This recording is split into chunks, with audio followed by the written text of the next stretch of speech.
ഇന്നലത്തെ എൻ്റെ പണിയാണ് ഇതൊക്കെ. വീടിൻ്റെ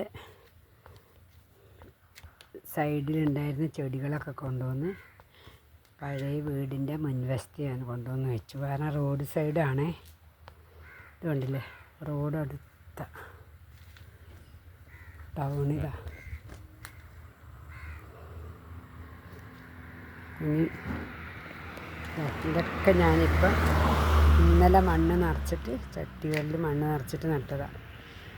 ഇതിന് ചകിരിച്ചോറും മണ്ണും കൂടി ഇട്ടിട്ട് ആക്കിയതാണ്. ഇതെല്ലാം ആദ്യം കുപ്പിയിൽ വെച്ചു. അതിനൊക്കെ മുള വന്നതിന് ശേഷം എല്ലാത്തിനും വേര് വന്നു കഴിഞ്ഞപ്പം ഞാൻ ചട്ടിയിൽ നട്ടു. വെറുതെ ഇരിക്കാൻ തോന്നുന്നില്ല, അപ്പം ചെയ്യുന്നതായിട്ട്. എനിക്ക് ഭയങ്കര ഇഷ്ടമാണ് ചെടി, പൂച്ചെടി നടുന്നതും. എൻ്റെ അടുത്ത് പൂച്ചെടികളെക്കാളും കൂടുതൽ ഇങ്ങനെ ഇതേപോലെയുള്ള ഇലച്ചെടികളാണ് ഉള്ളത്. പിന്നെ വീടിൻ്റെ സൈഡ് വശത്തുണ്ടായിരുന്ന കുറച്ച് റോസച്ചെടികളും ഞാൻ ഇങ്ങോട്ട് കൊണ്ടുവന്ന് വെച്ചു ചട്ടിയിൽ.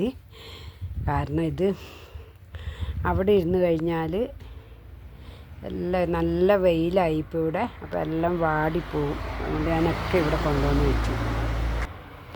ഇത് ഞങ്ങളുടെ ഒരു പഴയ വീടാണ്. ഇവിടെ ഞങ്ങൾ താമസമില്ല, ആദ്യം താമസിച്ച വീടാണ്. എൻ്റെ സൈഡിൽ തന്നെ കണ്ടില്ലേ ഒരു അനാറിൻ്റെ ചെടിയും മുളച്ച് വരുന്നത്. ഇവിടെ ആകുമ്പോൾ ഷീറ്റ് ഇട്ടിട്ടുണ്ട്, അധികം വെയിലൊന്നും കൊള്ളൂല. പിന്നെ പച്ച നെറ്റ് വലിച്ചു കെട്ടിയിട്ടുണ്ട്. പിന്നെ ഇതും ഞാനൊരു നേരം പോക്കിന് നടുന്നതാണ്. കവുങ്ങിൻ്റെ തടി കീറിയിട്ട് അതിൻ്റെ ഉള്ളിൽ മണ്ണ് നിറച്ചിട്ട്, പിന്നെ ചിരട്ടയിൽ മണ്ണ് നിറച്ചിട്ടൊക്കെ ഇങ്ങനെ ഈ ചെടികൾ വെക്കും. നല്ല ഭംഗിയാണ് കാണാൻ.